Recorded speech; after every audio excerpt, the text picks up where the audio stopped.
പണിക്ക് ശേഷം എം മണി വീണ്ടും രംഗത്ത് വന്നിരിക്കുകയാണ്. ശബരിമല യുവതി പ്രവേശനവുമായി ബന്ധപ്പെട്ട് എം മണിയുടെ അഭിപ്രായമാണ് ഇപ്പോൾ പറയുന്നത്.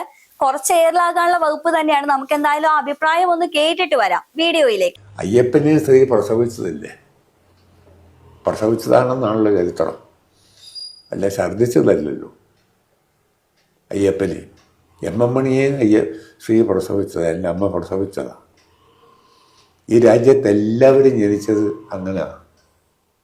അച്ഛനും അമ്മയും ഇണചേർന്ന് അമ്മമാർ പ്രസവിച്ച് ഉണ്ടായതാണ്. അയ്യപ്പനും അങ്ങനെ ഉണ്ടായത്. പിന്നെ സ്ത്രീയെ നിരോധിക്കുന്നതിൽ എന്താ കാര്യം? എനിക്ക് എൻ്റെ യുക്തി മനസ്സിലായില്ല. എല്ലാ കാര്യത്തിനും സ്ത്രീ വേണം. പിന്നെ എന്തിന്? എൻ്റെ ചിന്തയല്ല, സാമാന്യ തത്വം പറ. അങ്ങനെയാണെങ്കിൽ പിന്നെ സ്ത്രീയെ നിരോധിക്കേണ്ട കാര്യം. കേട്ടല്ലോ, ശബരിമല വിഷയത്തിൽ തന്നെ, അതായത് യുവതീ പ്രവേശനത്തിലെ വിഷയത്തിൽ തന്നെ എം മണി എന്നല്ല സർക്കാർ തന്നെ യൂടേൺ അടിച്ചിരിക്കുന്ന ഈ ഒരു സാഹചര്യത്തിൽ പാർട്ടിയിൽ തന്നെ രണ്ട് നിലപാടായി എന്നുള്ള കാര്യം പകൽ പോലെ വ്യക്തമാക്കുന്നതല്ലേ എം മണിയുടെ ഈ ഒരു പ്രസ്താവന. കാരണം 2018 സുപ്രീം കോടതി വിധി പ്രകാരം യുവതികളെ പ്രവേശിപ്പിക്കാനായിട്ട് സർക്കാർ ആ വിധി അങ്ങ് സ്വാഗതം ചെയ്തിരിക്കുകയാണ്. ചെയ്യുക മാത്രമല്ല, ഇവിടുത്തെ വിശ്വാസി യുവതികളായ ആരും തന്നെ ശബരിമലയിലേക്ക് ദർശനം നടത്താൻ വരാത്ത സ്ഥിതിക്ക് കുറെ ആക്ടിവിസ്റ്റുകളെ രംഗത്തിറക്കിയിട്ടും ഉണ്ടായിരുന്നു. രഹന ഫാത്തിമ, ബിന്ദു അമ്മിണി, അതുപോലെ കനകദുർഗ എന്നിവരെല്ലാം, പിന്നെ കുറെ നോർത്ത് ഇന്ത്യൻസിനെയും കൊണ്ടുവന്നിട്ടുണ്ടായിരുന്നു. ഇതെല്ലാം നമ്മൾ കണ്ടതാണ്. കേരളക്കാരെ മുഴുവൻ കണ്ടതാണ് ഇവരുടെ ആ ഒരു ഇരട്ടത്താപ്പ് നയം. അതിലൂടെ കൊണ്ടുവരിക മാത്രമല്ല, 2019 ജനുവരി 1 വനിതാ മതിൽ സൃഷ്ടിക്കുക, അതായത് പുരോഗമനത്തിനും അടിച്ചമർത്തപ്പെട്ട സ്ത്രീകളുടെ അവകാശങ്ങൾക്ക് വേണ്ടി, ലിംഗസമത്വത്തിനൊക്കെ വേണ്ടിയിട്ടാണ്, അതായത് ഇവരുടെ ഭാഷ്യത്തിൽ സ്ത്രീകളെ അവിടെ കയറ്റാതിരിക്കുന്നത് ലിംഗവിവേചനമാണെന്നാണ് ഇവർ വാദിക്കുന്നത്. 10 വയസ്സ് മുതൽ 50 വയസ്സുള്ള സ്ത്രീകൾക്ക് മാത്രമാണ് അവിടെ വിലക്കുള്ളത്, അല്ലാതെ സ്ത്രീകൾക്ക് മാത്രം വിലക്കുള്ളതല്ല. അങ്ങനെയാണെങ്കിൽ ഈ ലിംഗവിവേചനത്തിന് സമരം ചെയ്യേണ്ട ഒരുപാട് ആരാധനാലയങ്ങൾ മറ്റു മതത്തിൽപ്പെട്ടത് ഒരുപാട് ഇവിടെ ഉണ്ട്. പക്ഷേ നമ്മുടെ CPM-കാരും പുരോഗമനവാദികളും നവോത്ഥാനവാദികളും ചില സെലക്റ്റീവ് മതേതരക്കാരും എല്ലാം ഒരു വിഭാഗത്തിനിട്ട് പറയുകയില്ല, ചെയ്യുകയില്ല. അവരെല്ലാം ചെയ്യുന്നത് ഹിന്ദുക്കൾക്ക് വെച്ചിട്ടാണ്. സനാതന ധർമ്മത്തിനെ മാത്രം ചോദ്യം ചെയ്യുകയും ഇല്ലാതാക്കുകയും ശ്രമിക്കുകയാണ് CPM-കാരുടെ പ്രധാന പണി. ഇല്ലെന്ന് നിങ്ങൾ പറയൂ. 2018 വന്ന വിധി, ആ വിധിയെ പുനഃപരിശോധന ഹർജി നൽകിയിട്ടുണ്ട്. ആരൊക്കെയാണെന്നറിയോ? ട്രാവൻകൂർ ദേവസ്വം ബോർഡ്, NSS, ഇവരെല്ലാം ഒരു പുനഃപരിശോധന ഹർജി നൽകിയിട്ടുണ്ട്. 2019 നവംബർ 14 ഈ പുനഃപരിശോധന ഹർജി സുപ്രീം കോടതി പരിഗണിച്ചത്. ആ പരിഗണിക്കുക മാത്രമല്ല, വലിയ ഭരണഘടനാ ബെഞ്ചിലേക്ക് ഈ ഹർജി അങ്ങ് കൊടുക്കുകയും ചെയ്തു. പിന്നെ അത് വരുന്നത് 7 വർഷങ്ങൾക്ക് ശേഷം 2026 അപ്പോഴും സർക്കാരിനെ വെട്ടിൽ വീഴ്ത്തുന്ന ഒരു നിലപാടുമായിട്ടാണ് സുപ്രീം കോടതി വന്നിരിക്കുന്നത്. എന്താണെന്നോ, അന്നത്തെ 2016 സർക്കാർ സമർപ്പിച്ച സത്യവാങ്മൂലത്തിൽ തന്നെയാണോ ഇപ്പോഴും ഉറച്ചു നിൽക്കുന്നത്? അതിൽ വല്ല മാറ്റവും ഉണ്ടോ എന്നാണ് സുപ്രീം കോടതി സർക്കാരിനോട് ചോദിച്ചിരിക്കുന്നത്. അതിലാണ് നമ്മുടെ സർക്കാർ വെട്ടിൽ വീണിരിക്കുന്നത്. കാരണം മാർച്ച് 14 മുന്നേ തന്നെ അത് കൊടുക്കണമെന്നും സുപ്രീം കോടതി പറഞ്ഞിട്ടുണ്ട്.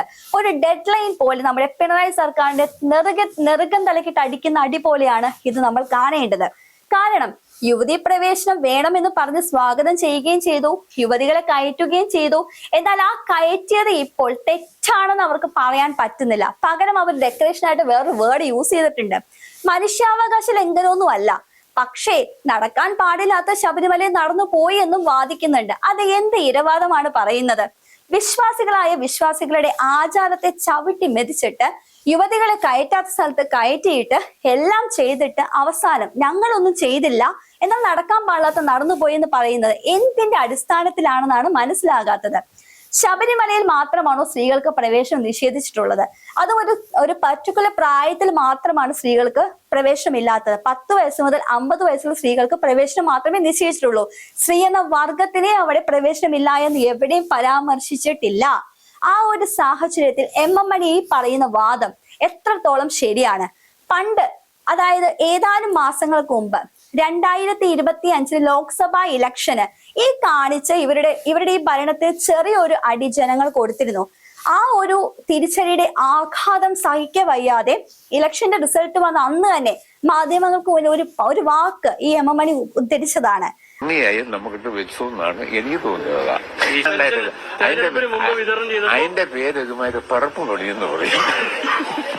അതും പിറപ്പ് പണി ജനങ്ങൾ കാണിച്ചു. എന്തു ഭാഷയില്?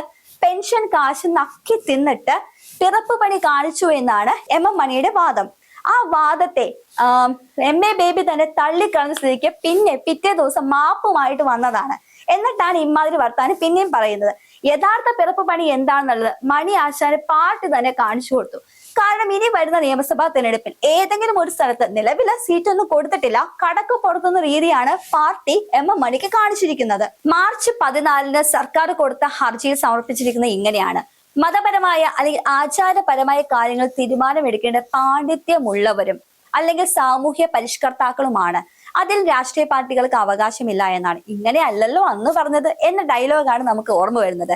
കാരണം അന്ന് എങ്ങനെയെങ്കിലും യുവതികളെ കയറ്റുക എന്നുള്ളത് മാത്രമല്ല, യുവതികളെ കേരളത്തിലെ അല്ല സമൂഹത്തിലെ മൊത്തം യുവതികളെ ആക്ഷേപിക്കുന്ന തരത്തിലുള്ള ഒരു വർത്തമാനമാണ് PK ശ്രീമതി, അതൊരു സ്ത്രീ കൂടിയാണെന്ന് നിങ്ങൾ ഓർക്കണം, സംസാരിച്ചത്. കാരണം ഈറനണിഞ്ഞ് അമ്പലക്കുളത്തിൽ കുളിച്ചിട്ട് ഈറനണിയുന്നത് അവിടുത്തെ പൂജാരികൾ ഉൾപ്പെടെ അമ്പലത്തിലുള്ളവർ തന്റെ ശരീരത്തിന്റെ നിറവും ശരീരത്തിന്റെ അംഗങ്ങളും എന്താണോ സ്ത്രീയുടെ ശരീരത്തിലുള്ളത് അതെല്ലാം നഗ്നതയായിട്ട് കാണിക്കാൻ വേണ്ടിയിട്ടാണെന്ന് പറഞ്ഞ, അതേപോലെ അത് അവിടെ പറഞ്ഞത് ഹിന്ദു വിശ്വാസികളെ മാത്രമല്ല ആക്ഷേപിച്ചത്, സ്ത്രീ എന്നൊരു വ്യക്തിത്വം ഓരോ സ്ത്രീകളെയാണ് അടിച്ചമർത്തിപ്പെട്ട പോലെയാണ് ആക്ഷേപിച്ചത്, അത് സമൂഹ മാധ്യമങ്ങളുടെ മുന്നിൽ വെച്ചിട്ട്. ഇതിനൊക്കെ മാപ്പ് പറയാനായിട്ട് നിങ്ങൾ തയ്യാറാകുമോ? ഇതൊന്ന് ആ ഒരു വീഡിയോയിലേക്ക് നമുക്ക് കടക്കാം. ശ്രീമതിയുടെ വർത്തമാനം നിങ്ങളും കേട്ടിട്ട് വരൂ. അറിയാത്തോണ്ടാണ്. അതായത് ക്ഷേത്രത്തിൽ നമ്മൾ വീട്ടിൽ നിന്ന് കുളിച്ചിട്ട് പോയാലും നല്ല ഉണങ്ങിയ വസ്ത്രം ധരിച്ചാലും അമ്പലത്തിൽ എല്ലാ ദിക്കിലും ഒരു കുളം ഉണ്ടാവും. ആ കുളത്തിൽ പോയി കുളിച്ച് നനഞ്ഞ വസ്ത്രത്തിനുള്ളിൽ സ്ത്രീയുടെ ശരീരം എങ്ങനെയുണ്ടെന്ന് അവിടെ അമ്പലത്തിലുള്ളവർക്കെല്ലാം കാണാം. അപ്പൊ ആ വസ്ത്രത്തോട് കൂടിയേ പോകാം. പിന്നെ 2, തൃപ്പൂണിത്തുറ MLA ഉണ്ടായിരുന്നു. ആ MLA യുടെ പേര് M സ്വരാജ് എന്നാണ്. സ്വരാജിന്റെ വാക്കുകൾ എന്താണെന്ന് അറിയണ്ടേ? അയ്യപ്പന്റെ കല്യാണം വരെ നടത്തി കൊടുത്ത ഈ സ്വരാജാണ്. കൈ പിടിച്ചു കൊടുത്തു മാളികപ്പുറത്തമ്മേ. അതിനൊരു ഡെഫിനിഷനും അദ്ദേഹം വിവരിച്ചിട്ടുണ്ട്. അതായത് പ്രളയം വന്നതിന്റെ കാരണം എന്താണെന്നറിയോ? നമ്മൾ വന്ന പോലെ മണിയാശാൻ ഡാം തുറന്നു വിടാതെ ഇങ്ങനെ പൂട്ടി വെച്ചിട്ട് അവസാനം ഒറ്റ രാത്രി തുറന്നു വിട്ടില്ലേ? അങ്ങനെയല്ല കേട്ടോ പ്രളയം വന്നത്. മാളികപ്പുറത്തമ്മയുടെ കണ്ണുനീര്, അത്രയ്ക്കും വലിയ കണ്ണുനീര് കൊണ്ടാണ് ഈ കേരളത്തിൽ മൊത്തം പ്രളയം വന്നതെന്നാണ് സ്വരാജിന്റെ വാദം. അതുകൂടി കേട്ടിട്ട് വരൂ. അയ്യപ്പനും പ്രതീക്ഷ ഉണ്ടാവും, കാരണം എന്താ പറഞ്ഞ വാക്കാണ്. പക്ഷെ എല്ലാ ദിവസവും വന്നുകൊണ്ടിരിക്കുകയാണ്. അങ്ങനെ കാത്തിരുന്ന് മാളികപ്പുറത്തമ്മയ്ക്ക് ദുഃഖം സഹിക്കാനാവാതെ മാളികപ്പുറത്തമ്മ കരഞ്ഞു. അതാണ് ആ കണ്ണുനീരിങ്ങനെ വന്നു വീണ് അത് ഒരു മഹാപ്രളയമായി മാറി. അങ്ങനെയാണ് കേരളത്തിൽ പ്രളയം ഉണ്ടായി. മനസ്സിലായി? പ്രളയം വന്നത് അങ്ങനെ. ആ പ്രളയം വന്നപ്പോ അച്ഛൻ കോവിലാറിലും മീനച്ചിലാറിലും ആലുവാപ്പുഴയിലും ഒക്കെ വെള്ളം പൊങ്ങി. അങ്ങനെ പമ്പയിലും വെള്ളം പൊങ്ങി. പ്രളയം വന്നതെന്താന്ന് ഓർമ്മയുണ്ട്? ആഗസ്റ്റ് 16 നമ്മുടെ അത്തം ഘോഷയാത്ര നമ്മൾ ഒഴിവാക്കിയില്ല. ആഗസ്റ്റ് 15 അത്തം ഉദ്ഘാടനം ചെയ്തു. പക്ഷെ ഘോഷയാത്ര വേണ്ടെന്ന് വെച്ചു. അപ്പോഴേക്ക് മഴ കനത്തു. ആഗസ്റ്റ് 16 മഴ പ്രളയമായി വന്നു. 17 ആയപ്പോഴേക്ക് വീടുകളെല്ലാം മുങ്ങിപ്പോയി.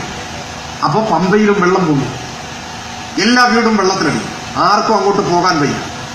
അപ്പോ ഒരാൾക്കും ശബരിമലയിലേക്ക് കയറാൻ വയ്യാത്ത സാഹചര്യം. ആഗസ്റ്റ് 17 എന്ന് പറഞ്ഞാൽ ചിങ്ങം 1 ആഗസ്റ്റ് 17 ചിങ്ങമാസം 1 നട തുറന്നപ്പോ കന്യയ്യപ്പനും ഇല്ല, ഗുരുസ്വാമി ഇല്ല, ആരുമില്ല. കാരണം പ്രളയമാണ്. അങ്ങനെ ചരിത്രത്തിൽ ആദ്യമായി കന്യയ്യപ്പൻ ചിങ്ങമാസം 1 മലയിലെത്തിയില്ല. അപ്പൊ കാര്യങ്ങൾ ഇങ്ങനെ ആയതുകൊണ്ട് ജഡ്ജി ദീപക് മിശ്രയെ കൊണ്ട് അയ്യപ്പൻ തന്റെ ഹിതപ്രകാരം വിധി എഴുതിയപ്പോ ഇനി സ്ത്രീകൾക്ക് വരാം എന്ന് വിധിയിൽ എഴുതി ചേർത്തു. അങ്ങനെയാണ് വിധി വന്നിട്ടുള്ളത്. അങ്ങനെ വിശ്വസിച്ചാ പോരെ, പ്രശ്നം കഴിഞ്ഞില്ലേ? കേട്ടല്ലോ എങ്ങനെ ഇരിക്കണു? ഈ പ്രസംഗം കഴിഞ്ഞതിൽ പിന്നെ അടുത്തൊരു ഇലക്ഷൻ 2021 ഇലക്ഷന് ഇദ്ദേഹം അവിടെ നിലം തൊട്ടിട്ടില്ല കേട്ടോ. കെ ബാബുവിനോട്, അതായത് കോൺഗ്രസിലെ കെ ബാബുവിനോട് മത്സരിച്ച് പരാജയപ്പെട്ടു. പിന്നെ നിന്ന് ഒരിടത്തും, അതായത് സ്വന്തം നാട്ടിലെ നിലമ്പൂരിൽ വരെ ഒന്ന് നിന്നതാണ്. അവിടെ പോലും പച്ച പിടിച്ചിട്ടില്ല എന്നാണ് അറിയുന്നത്. എന്ത് ചെയ്യാനാണ്? ഇതിനേക്കാളും ഏറ്റവും വലിയ കോമഡി എന്താണെന്ന് അറിയണ്ടേ? കഴിഞ്ഞ, അതായത് സെപ്റ്റംബർ 20, 2025 ആഗോള അയ്യപ്പ സംഗമം എന്നൊരു പരിപാടി ഇവർ കൊട്ടിഘോഷ് നടത്തി. നടത്തി കഴിഞ്ഞപ്പോഴത്തേക്കും ഇപ്പോഴാണ് അതിന്റെ കൊള്ള എന്താന്ന് അറിഞ്ഞു വരുന്നത്. അതേപോലെ തന്നെ സ്ത്രീകളെ കയറ്റിയ സമയത്ത് സ്വർണ്ണക്കൊള്ള എന്ന് പറഞ്ഞൊരു സംഭവം കൂടി ഇവർ കൊണ്ടുവന്നിരുന്നേ. ദ്വാരപാലക ശില്പവും എല്ലാ ശില്പവും അടിച്ചു മാറ്റാൻ എന്തൊക്കെ മാറ്റിയോ അതൊക്കെ മാറ്റിയെന്നാണ് ഇപ്പൊ നിലവിൽ അറിയാൻ പോകുന്നത്. എന്തിനാ ഒരു നെയ്യ് പോലും ഇപ്പോൾ കളവാണെന്നൊക്കെ പറയപ്പെടുന്നുണ്ട്. ഇനി ഓരോ കൊള്ളകൾ വരാൻ പോകുന്നതേ ഉള്ളൂ. ആഗോള അയ്യപ്പ സംഗമത്തില് ഇവർ തന്നെ ഉത്സാഹിച്ച് ശബരിമലയിൽ കയറ്റിയ ബിന്ദു അമ്മിണി വന്നോട്ടെ എന്ന്, അതായത് ആഗോള അയ്യപ്പ സംഗമത്തിൽ തന്റെ സാന്നിധ്യം കൂടി അറിയിച്ചോട്ടെ എന്ന് മുഖ്യമന്ത്രിയോട് ചോദിച്ചു. മുഖ്യമന്ത്രി പറഞ്ഞ മറുപടി എന്താന്ന് പറയാം, കടക്ക് പുറത്ത്. കാരണം ഞങ്ങൾ എങ്ങനെയെങ്കിലും അന്നത്തെ ആ ഒരു പാപത്തിൽ നിന്നൊന്ന് കര കയറിക്കോട്ടെ. കാരണം ഹിന്ദു വിശ്വാസികളുടെ വോട്ട് പോകുമെന്ന് ഉറപ്പായ സ്ഥിതിക്ക് കപട വിശ്വാസികളായിട്ട് നാമധാരികൾ അപ്പോഴും അങ്ങനെ തന്നെയാണ്. കപട വിശ്വാസികളായിട്ട് ഹിന്ദുക്കളുടെ വോട്ട് പിടിച്ചെടുക്കാൻ എന്തെങ്കിലും പെടാപ്പാട് പെടുമ്പോഴാണ് പിന്നെയും ബിന്ദു അമ്മിണി അവിടെ വന്നോട്ടെ എന്ന് ചോദിച്ചാൽ സർക്കാരിന് പിടിക്കുവോ? ഇല്ലല്ലോ. അതാണ് അവിടെ നമ്മൾ കണ്ടത്. മാത്രവുമല്ല, മാർച്ച് 2026 മാർച്ച് 14 കൊടുത്ത ഹർജിയില്, അതായത് സമർപ്പിച്ച ഹർജിയില് ഒരു ക്വസ്റ്റ്യൻ മാധ്യമപ്രവർത്തകര് ഗോവിന്ദ മാഷിനോട് ചോദിച്ചു. ഗോവിന്ദ മാഷി പറഞ്ഞ മറുപടി എന്താണെന്ന് അറിയട്ടെ. ഞങ്ങൾ അന്നും ഹിന്ദു വിശ്വാസികളുടെ കൂടിയാണ്. പിന്നെ കറക്റ്റ് അല്ലേ, ഹിന്ദു വിശ്വാസികളുടെ ആഗ്രഹമായിരുന്നല്ലോ ശബരിമലയിൽ പെണ്ണിനെ കയറ്റണം എന്നുള്ളത്. സ്ത്രീകളെ കയറ്റി നിങ്ങൾ ആചാരലംഘനം നടത്തിയേ മതിയാവുള്ളൂ എന്നുള്ളത് രീതിയിലായിരുന്നല്ലോ സംസാരിച്ചു വെച്ചിരുന്നത്. എന്തൊക്കെയാണ് പറയുന്നത്? ഗണപതിന്റെ മിത്താണെന്ന് പറയുന്നു.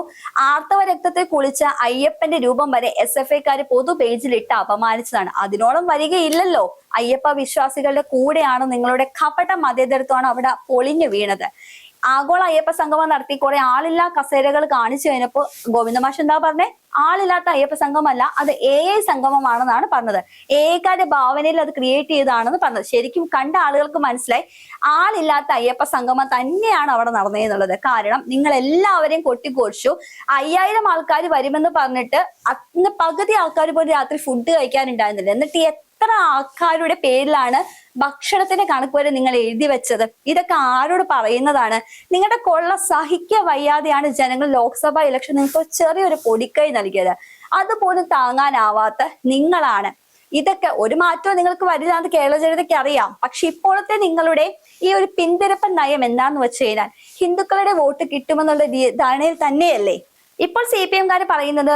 ശബരിമല യുവതി പ്രവേശനം വേണമെന്ന് പറയുന്ന ഒരു നോർത്ത് ഇന്ത്യൻ യുവതിയാണ് ഹർജി കൊടുത്തതെന്നാണ് പറയുന്നത്. ശരി, ഹർജി കൊടുത്തവരായാലും ശരി, അത് നടപ്പിലാക്കിയത് ഇവരല്ലേ. കൊടുത്തതും തെറ്റ് തന്നെയാണ്, ന്യായീകരിക്കണമൊന്നുമില്ല. പക്ഷെ ആ കൊടുത്തതിനേക്കാൾ കൂടുതൽ ഇവിടെ 2 ഓപ്ഷൻ ആണല്ലോ. നിങ്ങൾക്ക് വേണമെങ്കിൽ ആ നടപടി സ്വീകരിക്കേണ്ട. പക്ഷെ 2016 നിങ്ങൾ അധികാരത്തിൽ കയറി വന്നു കഴിഞ്ഞപ്പോൾ നിങ്ങൾ എന്താണ് പറഞ്ഞത്? യുവതി പ്രവേശനം ഇവിടെ വേണം, കാരണം ഇത് ലിംഗ വിവേചനമാണ്. നിങ്ങൾക്ക് മുമ്പ് ഇവിടെ ഭരിച്ചിരുന്ന UDF സർക്കാർ ഉണ്ടായിരുന്നു. അന്നത്തെ മുഖ്യമന്ത്രി ഉമ്മൻചാണ്ടി ആയിരുന്നു. ഉമ്മൻചാണ്ടിയോട് ഇതേ കാര്യം സുപ്രീം കോടതി ചോദിച്ചു കഴിഞ്ഞപ്പോൾ സമർപ്പിച്ച സത്യവാങ്മൂലം എന്താണെന്നോ, വിശ്വാസത്തെ വ്രണപ്പെടുത്തുന്ന ഒരു രീതിക്ക് ഞങ്ങൾ തയ്യാറല്ല. അപ്പോൾ എന്തുകൊണ്ട് നിങ്ങൾ ആ ഒരു നിലപാട് സ്വീകരിച്ചില്ല? നിങ്ങൾക്കപ്പം നവോത്ഥാന നായകരാവണം. വർഷങ്ങൾക്ക് മുമ്പ് അടിച്ചമർത്തപ്പെട്ടിരുന്നവരെ നവോത്ഥാന നായകർ നിങ്ങൾ തന്നെ സ്വയം പൊക്കി പറയുന്ന പോലെ നിങ്ങൾക്ക് 2019 നവോത്ഥാന നായകർ എന്നുള്ള പേരും പട്ടവും പ്രശസ്തിക്കും വേണ്ടിയിട്ടല്ലേ നിങ്ങൾ ശബരിമല സ്ത്രീകളെ കയറ്റാനായിട്ട് തയ്യാറായത്, കയറ്റിയതും. ഇരുട്ടിന്റെ മറവിൽ കയറ്റി കഴിഞ്ഞപ്പോൾ നിങ്ങൾ വിചാരിച്ചു കാണില്ല അല്ലെ 2019 അതേ ലോക്സഭാ ഇലക്ഷന് വെറും ഒരു സീറ്റിൽ മാത്രം ജനങ്ങൾ ജയിപ്പിച്ച് അതിന്റെ മധുര പ്രതികാരം വീട്ടുമെന്ന്. ആഗോള അയ്യപ്പ സംഗമത്തിൽ നിങ്ങൾ ആദ്യം ഇൻവൈറ്റ് ചെയ്ത ഗസ്റ്റ് സ്റ്റാലിൻ അല്ലേ? ഈ സ്റ്റാലിൻ തമിഴ്നാട്ടിൽ സനാതന ധർമ്മത്തെ ഇല്ലാതാക്കാൻ നോക്കുന്നതിൽ മുൻപന്തിയിൽ നിൽക്കുന്ന ആളല്ലേ? തിരുപ്പുറക്കുണ്ടമൊക്കെ സഖാവിന് അറിയാത്തതാണോ? അല്ലല്ലോ. തിരുപ്പുറക്കുണ്ടത്തൊക്കെ എന്താണ് സംഭവിച്ചിരിക്കുന്നത്? അവിടെ മുരുകന്റെ കയ്യിൽ ദീപസ്തംഭത്തിൽ തിരി കൊളുത്താൻ വരെ സമ്മതിക്കുന്നില്ല. കോടതി ഉത്തരവ് ഉണ്ടായിട്ടും സമ്മതിക്കാത്ത സ്റ്റാലിനൊക്കെയാണ് ഇവിടെ ആഗോള അയ്യപ്പ സംഗമത്തിൽ അതിഥിയായിട്ട് വിളിച്ചുകൊണ്ടുവരുന്നത്. സ്റ്റാലിൻ എന്താണെങ്കിലും വിഷയം അത്ര സീനാണെന്ന് മനസ്സിലായിട്ട് സ്റ്റാലിൻ വലിഞ്ഞു കളഞ്ഞു. സ്റ്റാലിന് കുറച്ച് മിടുക്കളുണ്ട്, വലിഞ്ഞു കളഞ്ഞു. പക്ഷെ നിങ്ങൾക്ക് എന്താ സംഭവിച്ചത്? എത്രത്തോളം കപട വിശ്വാസികളാകാൻ ശ്രമിച്ചു കഴിഞ്ഞാലും അവിടെ നിങ്ങളുടെ നാവ് പഴിച്ചില്ലേ? മുഖ്യമന്ത്രി എഴുതി കൊടുത്ത് വായിച്ച പ്രസംഗത്തിൽ പോലും കല്ലും പുള്ളും കാലിക്ക് കുത്ത എന്ന് വായിച്ചു. മുഷ്ടി ചുരുട്ടി അന്നത്തെ ദേവസ്വം പ്രസിഡന്റായി മുഷ്ടി ചുരുട്ടിയിട്ടാണ് സ്വാമിയേ ശരണം അയ്യപ്പ എന്ന് വിളിച്ചു പറഞ്ഞത്. ഇതൊക്കെയാണോ വിശ്വാസികളുടെ ടാഗ്? ഇതൊക്കെയാണോ? എത്രത്തോളം നിങ്ങൾക്ക് ഇതൊക്കെ മറച്ചു വെക്കാൻ ശ്രമിച്ചാലും 2018 കാലഘട്ടത്തിൽ നിങ്ങൾ വിശ്വാസികളോട് കാണിച്ച ഈ ഒരു വഞ്ചന, നിങ്ങൾ G. സുധാകരനെ വിളിച്ചില്ലേ വർഗവഞ്ചകം എന്നുള്ളത്? നിങ്ങൾക്ക് ഏറ്റവും കൂടുതൽ ജയിപ്പിച്ചു വിട്ട ഹിന്ദുക്കളുടെ വോട്ട് വാങ്ങി വിജയിച്ചു വന്ന നിങ്ങൾ തന്നെ ഹിന്ദുക്കളുടെ നെറുകം തലക്കിട്ട് അടിച്ച അടിയല്ലേ ഓരോ വാക്കുകളും, നിങ്ങൾ ഉദ്ധരിച്ച ഓരോ നേതാക്കന്മാരും? ശരി, നിങ്ങൾക്കൊരു തെറ്റുപറ്റിപ്പോയി, അല്ലെങ്കിൽ നിങ്ങൾ സുപ്രീം കോടതി വിധി നടപ്പാക്കാൻ ശ്രമിക്കുകയാണ്, എല്ലാം വയ്ക്കാം. പക്ഷെ നിങ്ങളുടെ നേതാക്കന്മാർ എന്തുകൊണ്ട് ഹിന്ദു മതത്തെ, ഹിന്ദു വിശ്വാസികളെ മാത്രം ടാർഗറ്റ് ചെയ്ത് സംസാരിച്ചു? ശബരിമലയിൽ മാത്രമാണോ സ്ത്രീകൾക്ക് പ്രവേശനമില്ലാത്തത്? വർഷങ്ങളായിട്ട് പ്രവേശനം, ജനിച്ച നാൾ മുതൽ സ്ത്രീകൾക്ക് പ്രവേശനമില്ലാത്ത എത്ര ആരാധനാലയങ്ങൾ, മറ്റു മതങ്ങളിൽപ്പെട്ട ആരാധനാലയങ്ങൾ ഇവിടെയുണ്ട്. അവിടെയെല്ലാം നവോത്ഥാനം നടപ്പാക്കാൻ നിങ്ങൾ തയ്യാറാകുമോ? നവോത്ഥാന മതിൽ പണിയാൻ നിങ്ങൾ തയ്യാറാകുമോ? ഇല്ല. കാരണം നിങ്ങൾക്ക് അവരെയൊക്കെ തൊടാൻ പോലും പേടിയാണ്. വോട്ട് ബാങ്കിന്റെ രാഷ്ട്രീയമാണ് നിങ്ങൾ കളിക്കുന്നത്. ഈ കളി കേരളത്തിലെ ജനങ്ങൾ മനസ്സിലാക്കി കണ്ടിരിക്കുന്നു. മാറാത്തത് മാറും, മാറണം.